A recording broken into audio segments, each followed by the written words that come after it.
2-Minute Christianity, 50 Big Ideas Every Christian Should Understand. Chapter 14. God Supports Slavery. In the Bible, God defined rules for slavery that made biblical slavery basically identical to American slavery. The United States had two kinds of servitude. With indentured servitude, Europeans would come to America to work for fellow Europeans.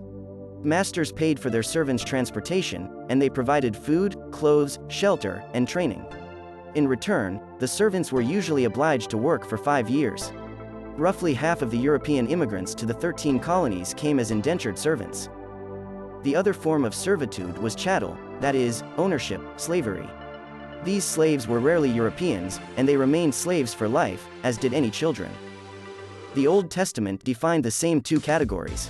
Fellow Jews could be slaves, but only for a limited time. God said, quote, "If you buy a Hebrew servant, he is to serve you for 6 years. But in the 7th year, he shall go free," unquote. Many Christians have heard that this indentured servitude is the extent of biblical slavery. This ignores the other kind, about which God says, quote, "Your male and female slaves are to come from the nations around you. You can bequeath them to your children as inherited property and can make them slaves for life," unquote. God approved of slavery in the same way he approved of commerce, by regulation. The book of Proverbs admonishes merchants to use fair weights and measures.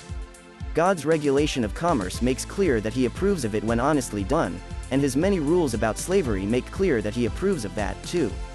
For example, quote, "Anyone who beats their male or female slave with a rod must be punished if the slave dies as a direct result, but they are not to be punished if the slave recovers after a day or two, since the slave is their property," unquote. Again, this sounds very much like slavery in America, which also had rules to civilize it. For example, the 1833 Alabama Law Code stated, quote, "Any person who shall maliciously dismember or deprive a slave of life, shall suffer such punishment as would be inflicted in case the like offense had been committed on a free white person," unquote. Christians may defend God by saying that social conditions of the time constrained him, but God didn't feel bound by the status quo when he imposed the 10 Commandments. They weren't the 10 suggestions, and the death penalty backed most of them. If God had room for, "Don't covet," surely he could find room for, "Don't enslave anyone." Slavery clearly wasn't a problem to God in the Bible.